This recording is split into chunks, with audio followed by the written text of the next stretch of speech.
The immediate aftermath of 13 Vendémiaire saw Napoleon Bonaparte richly rewarded for his continued loyalty and exemplary service. Without issue, he was restored to the army, and on October 16th promoted to General de Division, a 3-star general by modern standards. This job scored him a yearly income of 48,000 francs, more than enough to offset the losses he had sustained living on scraps for 6 months. After an uphill slog, years of struggle, Napoleon had finally broken the glass ceiling that had kept him out of the big leagues. Predictably, Napoleon's first move was to report his elevation back to Joseph, and from there handle family affairs. Joseph, for instance, was given a well-deserved gig in the diplomatic corps, and Louis continued to excel in his military studies at Chalon, later being made a lieutenant of the 4th Artillery Regiment. 11-year-old Jérôme, too, benefited from his elder brother's advancement, and received a secular education at the Irish College in Paris. As for the Bonaparte women, Napoleon was now able to send them an even larger stipend. They continued to live a comfortable, if numbing exile, down on the Mediterranean coast at Antibes. An unknown citoyen Bilan asked for young Pauline's hand in marriage, a proposal Napoleon nipped in the bud. As the man of the hour, Napoleon was the apple of Paris's eye. At his frequent appearances at the theatre or trendy salons, he cut a fine figure in newly purchased boots and clothes, and the fine dark blue of his fresh uniform replete with the general's golden epaulettes. Reportedly, his general disposition improved. He was happier and healthier, lively at social gatherings, and on business, his wits razor sharp. Without doubt, Napoleon had a lot to be chuffed about. On October 10th, he was appointed second in command of the Army of the Interior, an appointment that carried a good deal of influence on its own. But this promotion was outdone days later when he was simply made Commander-in-Chief of the Interior, without question the most politically charged appointment in all the army, as it meant Napoleon was now in charge of internal security, purging of the opposition, and the pacification of rebellions. To complete the work he'd started at Vendémiaire, the sans-culottes across France were disarmed. No longer would the armed and angry sans-culottes exert their populist influence on French national politics. Well, at least for a little while. All of this meant that Napoleon was basically a glorified police chief, and he spent the first few weeks of his promotion weeding out crypto-royalists from the war ministry and censoring objectionable plays. Censorship appealed to Napoleon's artistic pretensions. He enjoyed playing the critic, and plays which he deemed insufficiently patriotic, or which too often inspired angst amongst the crowds, he recommended shut down. With political elevation came the opportunity for social elevation, something Napoleon was quick to recognise as vital to his continued good luck. Marriage then, as now, could clinch wins and open doors. Of course, though in his heart Napoleon still harboured affection for young Désirée, there was no question that she was now far below Napoleon's own station. What he needed now was a wife equal to him in status, a woman who could help him climb the rungs of polite society. Such a lady did Napoleon find sometime in late 1795. As the story goes, a young boy named Eugene took a meeting with Napoleon, pleading to be permitted to retain his father's sword, for sentimental reasons. Napoleon agreed, but inquired as to the boy's father. The boy replied that his father was dead, guillotined during the Terror. So Napoleon inquired after the boy's mother. Clearly, she was a woman of some resolve to retain her husband's sword after his death. Here Napoleon made first contact with the lady who would become his wife, a woman whose name is so long it needs a zip code. Marie-Joseph Rose Tachère de la Pagerie, better known to history as Josephine de Beauharnais. Josephine was both fortunate and unfortunate in that she lived a very interesting life. Born in 1763, she was the daughter of pedigreed French nobility who had emigrated to Martinique to be closer to their lucrative plantations. Having been born in Martinique, Josephine was a Creole, a somewhat derogatory term used to describe white Europeans born outside of Europe during the colonial age. This meant that when Josephine made her first trip back to her quote-unquote homeland in 1780, she was viewed with contempt by her noble counterparts. In the French court, she made a poor impression. Martinique had little opportunity for education for men, let alone women, so Josephine was semi-literate. Everything she would have to learn the hard way. It was only through her family's wide-ranging connections that she secured a marriage to a first cousin, the Vicomte de Beauharnais. The Vicomte despised his new wife, regularly beating her bloody. To survive, Josephine developed peculiar habits, a sweet tooth and a submissive demeanour. These tendencies subsided when she bore children, little Eugene Beauharnais in 1781 and Hortense in 1783. The Vicomte Beauharnais was both physically brutal and emotionally neglectful. He carried on numerous undisguised affairs. With 2 young children, neglected by their father, Josephine tried to get a divorce. But the authorities were more stirred by the shock horror of a single mother than an abusive husband. The best they would allow was for Josephine and the kids, at the Vicomte's expense, to be sequestered in a convent. This lasted a year until the Vicomte returned home. Perhaps the only thing the Vicomte hated more than his wife and children was the revolution. He despised the August decrees which stripped him of nobility, the Constitution of 1791 that stripped the monarchy of its power, and after 1793, the Jacobins, who had deprived Louis of his head. After commanding a force briefly at Mainz, the Vicomte was jailed in March 1794, then guillotined in late July. In all likelihood, Josephine would have followed soon thereafter. She was arrested at the same time and endured 4 terrible months imprisoned in the Église des Carmes, separated from her children. Conditions were squalid and her days were numbered. But just in time, with the general amnesty declared after the coup of Thermidor, Josephine was freed. Though now she entered into a post-revolutionary Paris with 2 dependents and without a husband to provide safety or income. In desperation, she did what many upper-class women found themselves driven to when in such dire straits. Josephine embarked upon a rapid and fraught climb up the social ladder, trying to find a new husband. Sex was her weapon of choice. There were torrid affairs with a good number of the ranking Thermidorians, Carnot, Barras, Tallien. Her speciality was something called a zigzag, something best left to the imagination. Josephine had good reason to expect to find a husband sooner rather than later. The Thermidorians went out of their way to bury the hatchet with the old nobility and clergy, going so far as to invite back émigrés who had not raised arms against France. This rehabilitation of the nobility brought women like Josephine, widowed noblewomen, into the social limelight. A number of Thermidorians did a lot more than root these ladies. Some sought their fortunes by marrying into the richest families in France. Tallien, for example, had secured the release of Josephine and her 2 cellmates, a Girondin Englishwoman named Grace Elliott, and a Spanish noblewoman named Teresa Carabas. Tallien married Teresa, but not before she'd earned the nickname government property for all the ministers and politicians she'd been with. This promiscuity was a survival tactic for women such as Teresa and Josephine. Sad to say, but their lives depended upon the stability guaranteed by marriage. Though bear in mind that their motives were somewhat selfish, as few would consider anything less than the comfortable life of a noblewoman worth living. Having zigzagged her way through Paris, by late 1795, Josephine's muse was Lazare Hoche, the general Napoleon was meant to serve under in the Vendée. But while Josephine hinted towards marriage, Hoche was standoffish, refusing to divorce his current wife. Josephine had to look elsewhere. Napoleon was already aware of Josephine before they'd been formally introduced, having heard of her amorous exploits. Their first formal meeting took place in November. Their love affair began not long after. For Josephine, this rising star on the general's staff was just another muse she would burn through after a few months. Certainly she didn't take seriously any thoughts of marriage. In many ways, she underestimated herself. At 32, she was 6 years Napoleon's senior and brought 2 children into the mix. But Napoleon, for his part, was enamoured with Josephine, finding much about her that appealed to him. She was tactful and charming, fashionable and witty, clever enough to hold a decent conversation, but not so clever as to emasculate Napoleon. He thought her pretty, in her own way. She endeavoured to dress to the latest trends. Josephine rarely smiled as it revealed her blackened teeth. Her young lover couldn't care less. Of course, it also helped that Josephine was an experienced lover, and definitely awakened something in Napoleon. Beyond these personal attributes, Josephine was a fine match because she had her finger on the pulse of Paris' social scene, and through a network of friends was up to date with all the most scandalous gossip. With Josephine on his arm, Napoleon made fruitful forays into the most prestigious salons in Paris, including those of the Madame d'Esdaile, the Madame Recamier, as well as Josephine's personal friend, Teresa Tallien. A few months after their first meeting, Napoleon would write, "Since I first knew you, I adore you more and more each day," which proves the untruth of La Bruyère's maxim, that love comes suddenly. All things in nature run their course, and vary in their growth. I implore you, be less amiable, less tender, less good.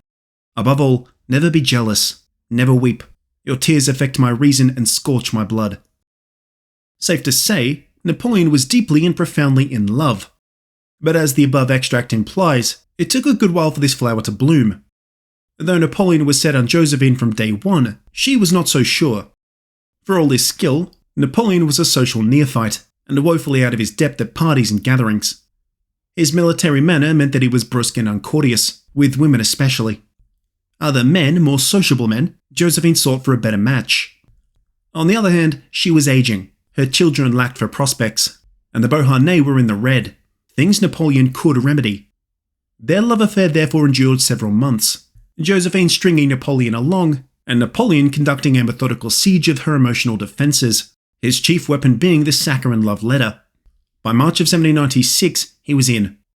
On March 9th, in a simple Republican ceremony, just outside of Napoleon's place on the Rue d'Antin, the two were wed. Delayed by urgent business at the Ministry of War, Napoleon was late for his own wedding. In attendance were Barras and Tallien, Eugene and Hortense, and members of Napoleon's staff. On their marriage certificate, Josephine claimed that she was 28, only 2 years older than Napoleon. For years, her white lie would be the worst kept secret in Paris. But nothing could dampen Napoleon's soaring spirits. He certainly didn't care about the age gap. For their wedding gift, Napoleon had made for Josephine a small golden medallion. The engraving simply read, "To Destiny."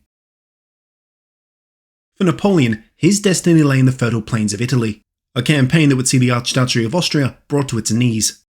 On the eve of this campaign, the French Republic was in the best position they'd been in for some time, far removed from the memory of the brutal years of 1792 and 93, in which France had faced existential peril. It was only in the later months of 1793 when France began to regain their ground. Francois Kellermann's surprise victory at Valmy in September 1792 cleared a path for a counter-offensive into the Austrian Netherlands. These efforts had been spearheaded by a closet royalist, Charles-François de Maurier. After capturing most of what is today Belgium, the Duke of Coburg rallied. In March, de Maurier suffered a stinging defeat at Neerwinden. He promptly defected to the Austrians, leaving the Jacobins in Paris to pick up the pieces. Mid-year, and the nation fractured. The Federalists revolted, and the Vendée rose in rebellion. To make this annus horribilis worse, Spain invaded from the eastern side of the Pyrenees, and as we were aware, the Spanish and British landed at Toulon, just as coalition forces plunged back into France. It was only through the incredible efforts of the Jacobins in Paris, and their skilled generals in the field, that the Republic held on by the skin of their teeth. The Spanish were bogged down by Dugommier near Perpignan. In September, Jean-Baptiste Touchard won a hard-fought battle near Honderschut, bloodying the British and Dutch armies. Forces loyal to Paris pacified the countryside, with Napoleon and company ousting the enemy from Toulon. In the north, Jean-Baptiste Jourdan broke coalition momentum at Wattignies. Further south along the Rhine, Charles Pichegru and Lazare Hoche held back Worms's advance at Wissembourg. The victory scored at the tail end of 1793 stabilised the front going into 1794. Having already gone over the Italian side of things, we'll head north.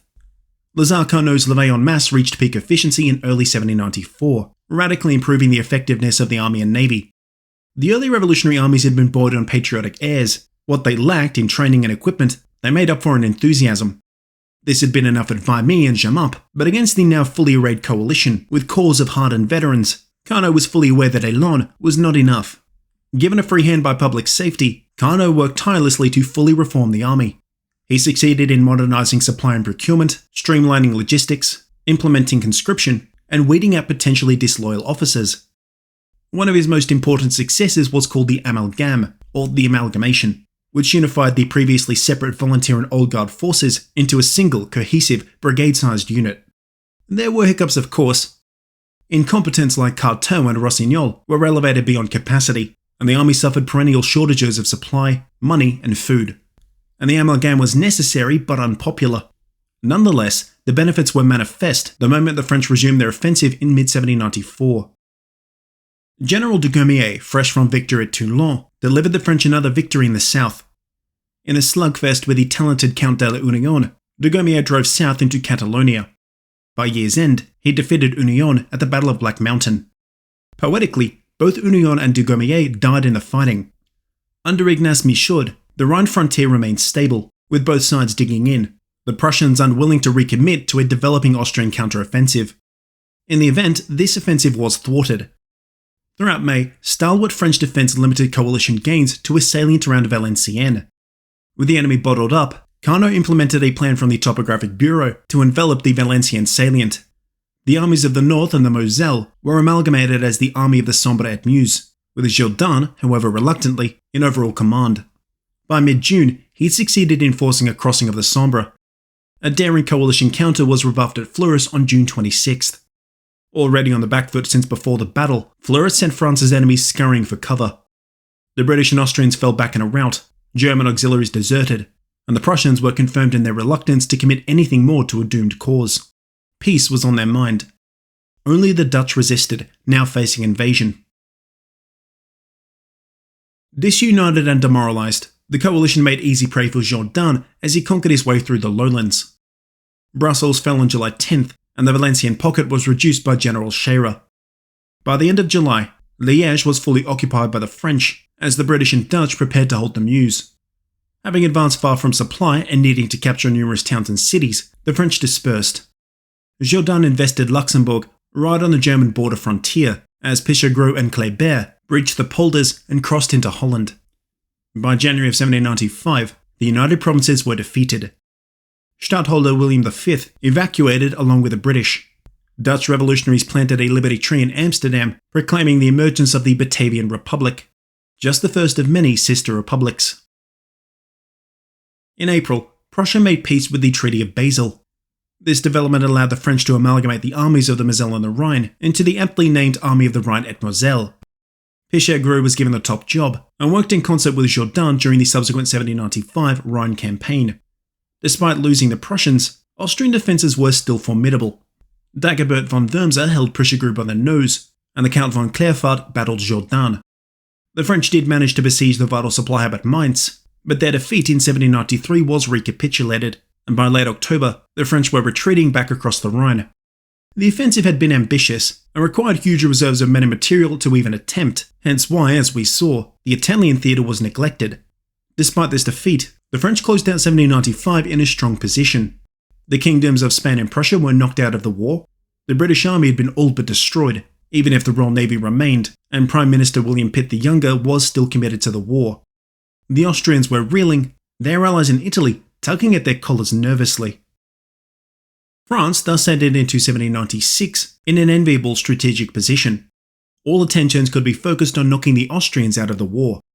To achieve this end, the French had 5 field armies ready for offensive operations. Jourdan's Army of the Sambre at Meuse straddled the lower Rhine. Moreau's Army of the Rhine at Moselle guarded the approaches across the Rhine. Together, these two forces were poised to re-challenge Wurmser for the east bank of the Rhineland. On the Italian frontier awaited the Army of Italy, now placed in Napoleon's capable hands. To support him were 2 smaller armies, the Army of the Alps under Old Maid Kellerman, and the Army of Provence, there to guard the coastline.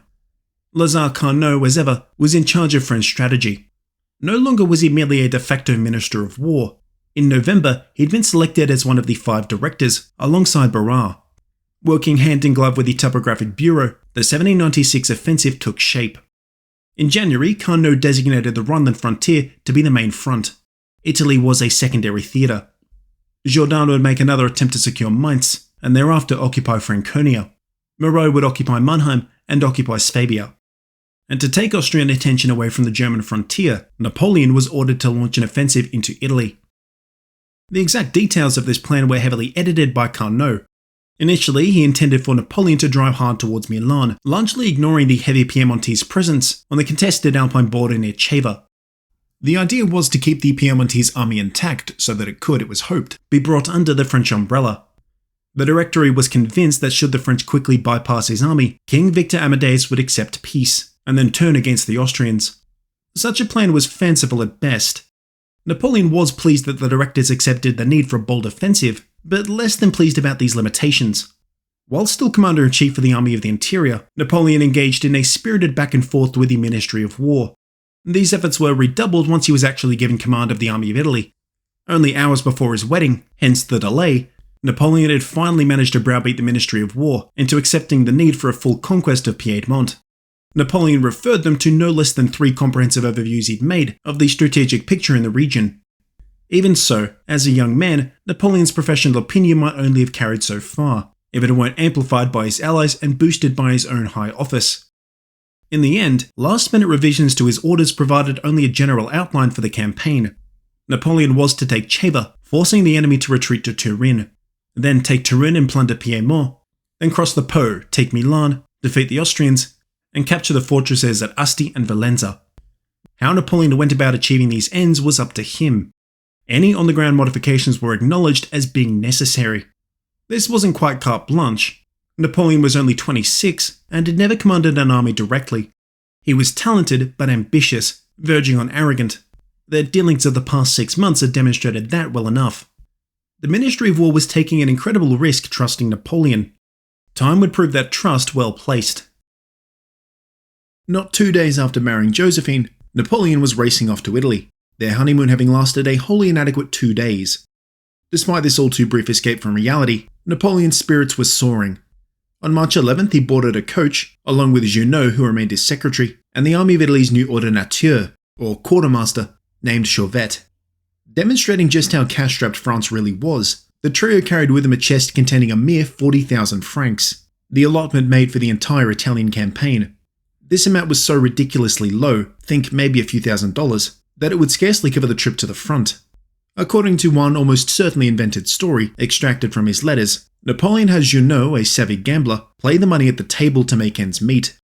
However it transpired, Napoleon arrived in Nice on the 27th. Without wasting time, he immediately set about business, acquainting himself with the inestimable Louis-Alexandre Berthier, who had become his chief of staff on the 29th. Having served with Kellerman in the Alps, Berthier was up to speed with mountain warfare and shared Napoleon's own tireless work ethic. Here too was Joachim Murat, now promoted to colonel, who had insisted to be allowed to accompany Napoleon to Italy.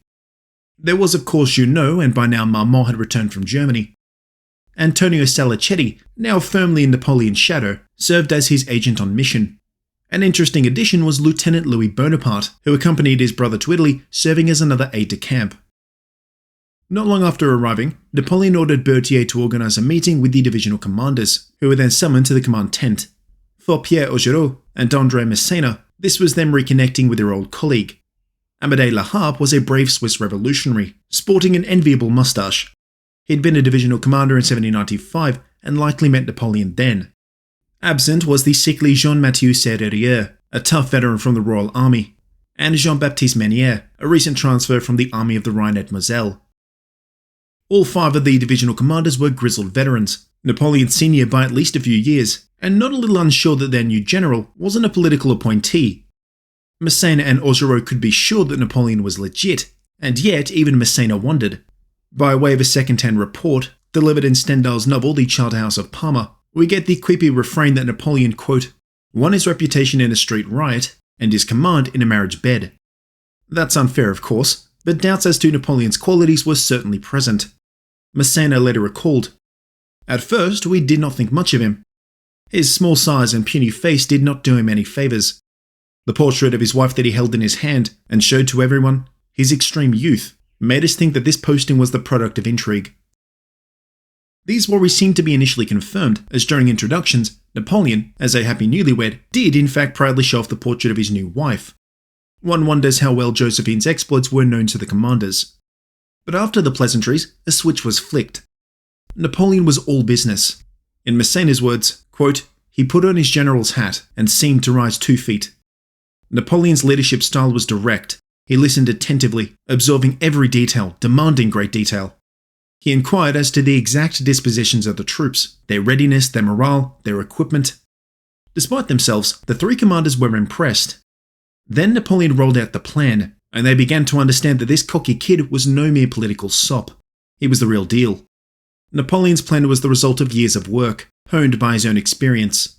The bones of the plan were adapted from plans drawn up during the War of the Austrian Succession, centering the capture of Ceva. To do so required crossing the difficult Alpine passes. These, as we know, Napoleon had years ago personally scouted. The plan was further tempered by knowledge gleaned from Pierre Bousset's Principles of Mountain Warfare, which Napoleon had studied numerous times, most recently whilst imprisoned near where he was right now at Antibes. In addition, his experience poring over the maps at the Topographic Bureau and bouncing ideas off of his fellow strategists refined the plan yet further. Remembering that the idea was to break through to the Po Valley, Napoleon's initial hurdle would be securing the 6 passes of the Maritime Alps and the Western Apennines. All were blocked or controlled by the coalition and prevented French access to the open plains. The most obvious plan was to take the pass at the Col de Tendi, but as this way offered the best path through the Alps, the Piedmontese had strengthened its defences. The stout fortress at Cuneo presented an imposing obstacle. Alternatively, there was a pass at the valley of the river Tanaro, which meandered all the way up to Ceva. But again, the Piedmontese were aware of the pass's strategic importance, and Ceva was very well defended. The other passes at Cadibona, Giovo, and Bocchetta were less well protected, but couldn't sustain an army for any protracted operations. And even passing through, the terrain was so tough that resupply from the base back at Nice would be fraught. Presuming Napoleon could pass through, he would be avowed the fertile plains of northern Italy, namely the plains of Mondovi in Sardinia Piedmont south. Here though, the land was crisscrossed by major rivers, namely the Bormida and the Po. Bormida was protected by a fortress at Alessandria. A little ways north, his objective of Valenza would secure access over the Po. Heading east towards Cremona were the 4 fortresses that comprised the infamous Quadrilateral, a box of 4 fortresses that would prevent Napoleon's access to Venezia. The largest of these fortresses was Mantua, which was also the base of operations for the Austrians in Italy. It housed most of their powder, cannon and ammunition, and was also an exceptionally well-sited defensive position. These Austrian forces numbered some 50,000 and were under the overall command of Feldzeugmeister Johann de Beaulieu. Whilst in independent command, Beaulieu would serve with distinction up in Flanders. He'd been very aggressive and actually preempted the Battle of Fleurus. However, down in Italy, he was constrained by interference from Austria. Whereas strategy in France was largely dictated personally by Carnot, with input from the Topographic Bureau, the Austrians had the worst of ideas in letting such fateful matters be decided by committee. The Aulic Council, made up of 7 Austrian greybeards, dictated strategy from Vienna. They were both conservative and out of touch, and in large part responsible for the impending Austrian debacle. Beaulieu's force was divided into 3 armies. Around 20,000 were under his personal command, dispersed throughout various forts. General Eugene Augentour had 12,000 strung out along the approaches into Genoa, from Ceva to Montenotte. The remnant of the Sardinia Piemontese army protected the northern Savoyard Alps. While this force was under the nominal command of the Prince of Corrigan, it was instead Collimachi who was really calling the shots. As Collimachi, though himself an Austrian officer, was untrusted. Beaulieu would receive secret instructions to limit cooperation with the Sardinia Piemontese, as it was expected that they might defect should the going get tough. As a precaution, Beaulieu's lines of communication and supply ran back to Vienna through Mantua, Collimachi's straight back to Turin. Their alliance existed on paper only. On the ground, the coalition's armies would fight and die separately. Napoleon was unaware of coalition infighting, but he did know that their positions were vulnerable. The coalition were obliged to spread their forces thin in order to cover all the avenues of attack. Reserves were far away in Mantua, and would have to cross over numerous rivers to reach the front. Poor communications and organisation compounded these problems. Taking advantage, Napoleon sought to bring Sardinia Piedmont to its knees with a battle plan known as the strategy of the central position. Basically, get between your enemy and defeat them one by one. It would start with a daring drive on Carcare via the Col de Cadebona. Massena and Augereau, with 24,000 troops between them, would accomplish this task. Their attack would secure the path to Dego, and with Argentor kept busy by Serrurier, Napoleon would be free to reel around, capture Ceva, and then crush an isolated Collimachi, thus knocking Sardinia Piedmont out of the war. This plan was ambitious, and even as early as their initial meeting, Napoleon's commanders were apprehensive. But he consoled them, noting that speed and aggression would deliver victory. Such claims at this stage were aspirational. The commanders knew far better than Napoleon that the dilapidated army of Italy was not one ready for an offensive. Leaving the command tent, Napoleon went immediately to inspect the troops. He found them cold, hungry, and tired. Uniforms were tattered, the men had no boots and no coats. Weapons were degraded, ammunition stripped from the dead. Food was scarce. Shipments arrived late, and the bread was mouldy. Pack animals had long since been eaten, and no other meat was provided. Sanitation was woeful. In squalid conditions, disease festered. In the days before his arrival, 600 men of the 21st Demi Brigade had succumbed to illness. These problems, no matter how difficult to overcome, were at the very least material in nature. New clothes, guns, and uniforms could be procured. But what Napoleon quickly singled out as the gravest problem by far was the disease of demoralization that chipped away at the heart of his army. The accumulative effects of deprivation and neglect had stripped the soldiers of their élan. They had little stomach for a fight. This was a problem that came in two parts. Firstly, the troops had not been paid properly in months. And it's not as though Napoleon's 40,000 francs could be spread equitably among 37,000 starving soldiers. The second problem was food, and how that tied into demoralization. French-occupied Liguria had long since been stripped of all its food and loot, but that didn't deter hundreds of soldiers from deserting their units in search of sustenance. Some returned, many didn't. Regular resupply from France itself was unreliable. Not only did independent contractors swindle the soldiers, who often traded their loot for bread, but Horatio Nelson's squadron raided the coast. To make matters worse, bands of barbettes, royalist partisans, scoured the mountainsides. All told, conditions were ripe for mutiny. In the week prior to Napoleon's arrival, Serrurio's division had refused orders. Days later, an entire grenadier battalion of the 209th Demi Brigade had mutinied. Having surveyed his bedraggled army for long enough, Napoleon rose to address the troops. "Soldiers, you are naked and starving. The government owes you much and can give you nothing. Among these rocks, your patience, your courage are admirable, but they bring you no glory. Not a shimmer falls upon you. I will lead you into the most fertile plains of the earth. Wealthy cities, great provinces will be in your power, and there will you find honor, glory, and riches. Soldiers of Italy, will your courage, will your endurance fail?" With this speech, dignity and elan were restored to the army. The promises of glory to be won on campaign appealed to the officers, and to the men, the chance to loot the fertile Mondovi, to eat their fill, was all the assurance they needed. Though reinvigorated, that did not mean that Napoleon could immediately plunge his army into a new offensive. He would first have to rectify their dismal material situation and stamp out the last embers of dissent. The 28th to the 30th of March were days of ceaseless activity. To begin, the 3rd Battalion was disbanded. Mutineers were arrested, and the rest reintegrated into loyal battalions. This extended to officers and NCOs, who Napoleon made a specific point not to exempt. General Manier was demoted too. From what Napoleon had seen, Manier was incompetent. And it's not as though there weren't plenty of superb replacements to hand. Ordonnateur Chauvet was then put to good work, zealously cracking down on unscrupulous suppliers, though he was by now sick to his bones, likely having caught something on the trip down to Nice. Meanwhile, Napoleon sent word to the French mission in Genoa, asking them to secure a loan of 3 million francs from the Genovese Jewish community. At the same time, a captured privateer vessel was auctioned. Murat oversaw the reorganization of the cavalry, whose horses were sent for from the Rhone Valley. On the 28th, Napoleon reported his progress back to the Directory. The day after, he revisited the troops and delivered another address, this time making it plain that his politics were a boon, as he had the ear of the Directory. These benefits were felt quickly as on April 1st, 5,000 boots were delivered. Over every development and detail, Napoleon's presence was felt.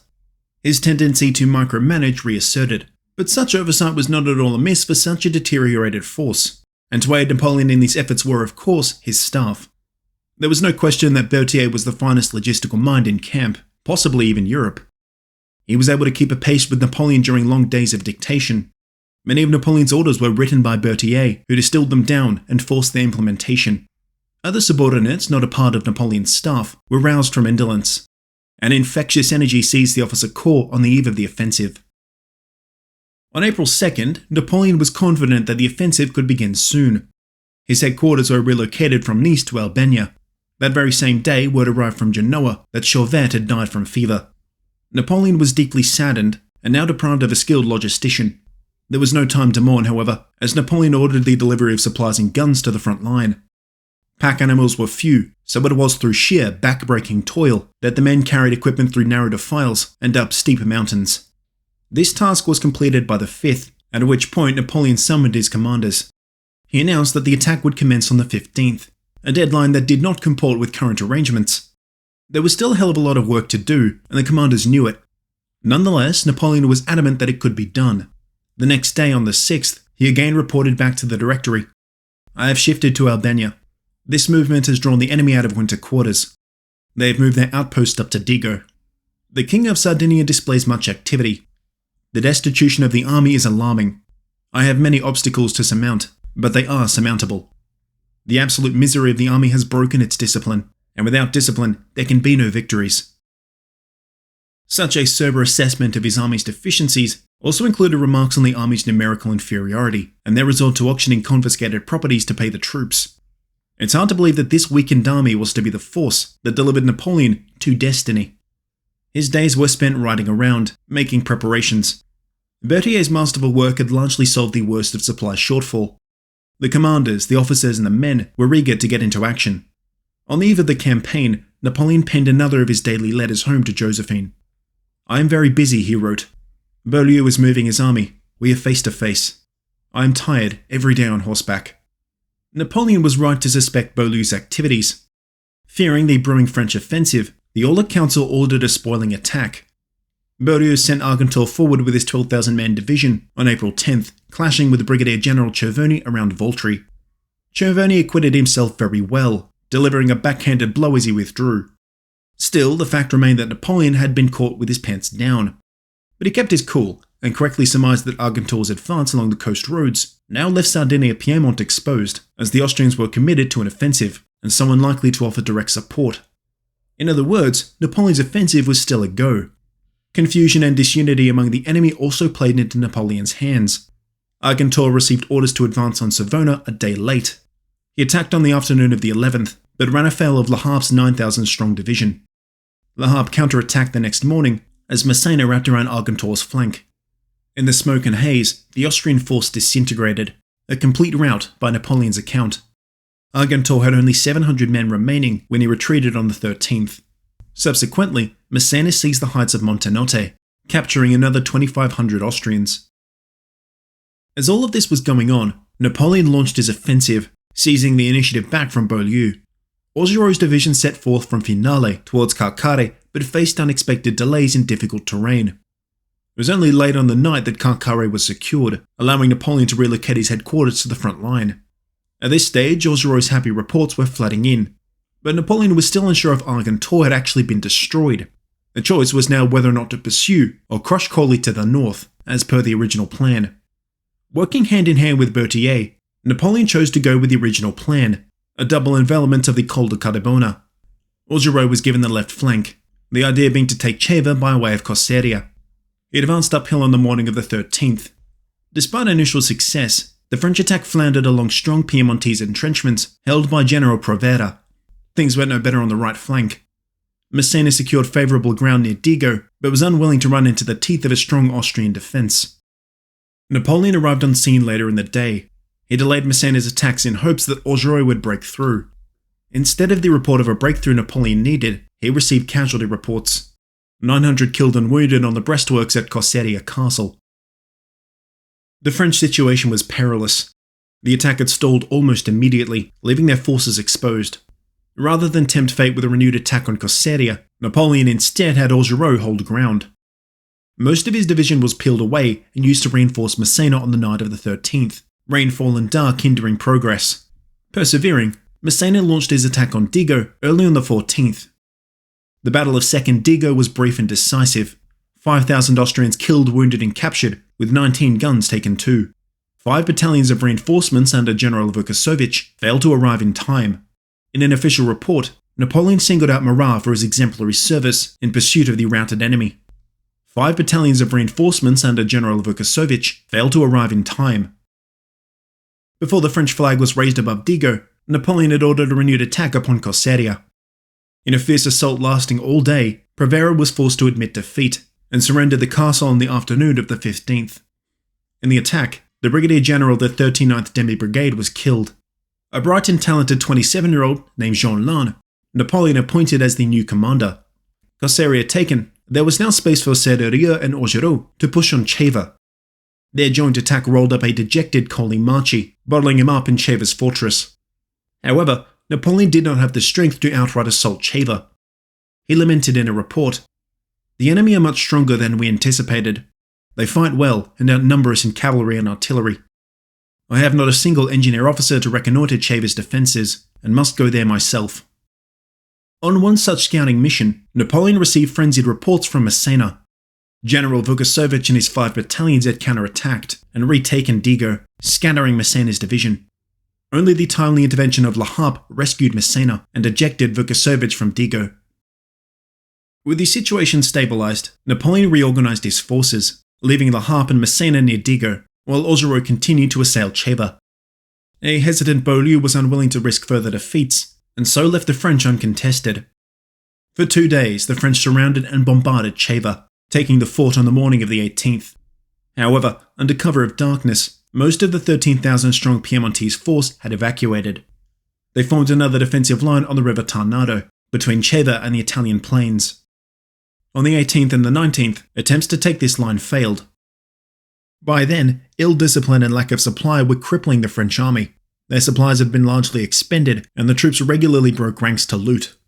That's why Vukocevic had been able to rout Messina, and why Sertoria failed to crush Collimachi. Their forces were out foraging when they should have been fighting. For Napoleon, his offensive hung in the balance. Serious measures were in order. Dego was abandoned by La Harpe so as to strengthen lines of supply back to Nice. Supplies and reinforcements were raced to the front. Ready by the 21st, Napoleon led a three-pronged offensive on Collimachi's position. Sertoria took the right, Messina the centre, and Dogereau the left. General Sertoria crossed the bridge under fire, and after 3 hours fighting, drove the enemy back. The enemy's position was very strong. As I prepared to outflank the enemy with a march on Mondovi, at 2 in the morning, Collimachi retreated to that town. At daybreak, the struggle resumed at the village of Vico. The 20th Dragoons, led into action by Citizen Marat, distinguished itself. Despite the effective screening offered by Austrian cavalry, Collimachi's force was soon run out of Mondovi. The survivors retreated towards Turin as the French army of Italy ranged out of Mondovi to occupy the plains. For French troops, cooped up in mountain redoubts for 9 months, this was Napoleon's promise of plunder realised. Offensive operations were suspended to allow the troops to gorge themselves on dates, wine and fresh meat. The army's 4 divisions were spread out across the plain so as to cover more ground and make foraging easier. Even though his lines back to Nice were largely blocked by the Alps, Napoleon's army had never been better supplied. Having seized a huge cache at Mondovi and re-equipped with thousands of captured Austrian muskets, the troops were spoiling for a fight. Unhindered by long baggage trains and carrying only light guns, the French demi-brigades could force march around 30 miles a day. They'd even left their tents behind, instead sleeping on the verdant grasslands in warm Piedmont weather. Though this did leave French troops strung out across the roads, there was no risk. The coalition were in panicked and disorganised retreat. However, the deleterious effects of ill discipline were again becoming unbearable. Napoleon found it all but impossible to have the attack continue, as the troops looted anything not nailed down. Every hour that was spent distracted was time for the enemy to regroup. When reports reached Napoleon of rape, murder and pillage of churches, he issued a stark reminder to his army. The general in command congratulates the army on its courage and its daily successes against the enemy. But he has seen with horror the frightful pillage committed by disgraceful individuals who indulge in excesses that shame the army of France. It is therefore ordered, within 24 hours, the generals shall report on the conduct of all their officers. The generals are empowered to relieve from duty any who, by their example, have countenanced the horrible pillage. Their names shall be sent to the departments to incur the contempt of fellow citizens. In the days to come, several serious offenders were shot, though most of the officers would remain in place, the most infamous plunderer in all of Italy, André Massena, included. At the very least, rapine pillage did satisfy the troops, and force the enemy to sue for peace. Collimachi entreated the French to accept a truce. Napoleon could taste blood in the water. He sent back a barbed dispatch that read, "Sir, the Directory has reserved for itself the right of negotiating peace. The plenipotentiaries of your master, the king, must therefore make themselves known in Paris. The military and moral situation renders any possibility of an armistice mute. I must decline. Your vague promises are not enough." Napoleon would go on to suggest that only the surrender of the remaining strongholds of Alessandria, Coni, and Tortona would allow him to accept Turin's terms. Failing that, the war would continue. He still desired peace though, writing the Directory on the 24th. An armistice for 1 month, guaranteed by the possession of 2 fortresses, would be of great service to the Republic. It would give me enough time to overrun Austrian Lombardy. Indeed, Napoleon's secret desire for peace was the product of his increasing worry about the enemy's numerical superiority, estimating that Beaulieu still had 100,000 men strewn out across Italy. Moreover, the French army's lack of discipline compelled Napoleon to, as he put it, make terrible examples or cease to command these bandits. His report of April 24th also read, "You cannot conceive of the state this army is in. No bread, no discipline. Our lack of carts, our bad horses, our rapacious commissaries have reduced us to absolute destitution. I have to sit awake all night to administer and proceed in person everywhere to restore order."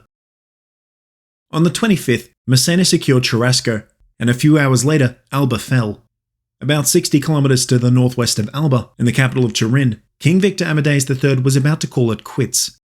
Collimachi and all of his advisors were advising an immediate surrender. No further resistance was possible. The French by now had fully severed any communication between the Austrians and the Sardinia Piemontese.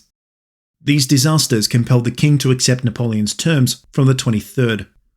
On the 28th, The king, in flight to the north of his country, gave away the keys to the kingdom. Royal officials and army officers greeted Napoleon in Cherasco, effusive with their praise for this young Frenchman.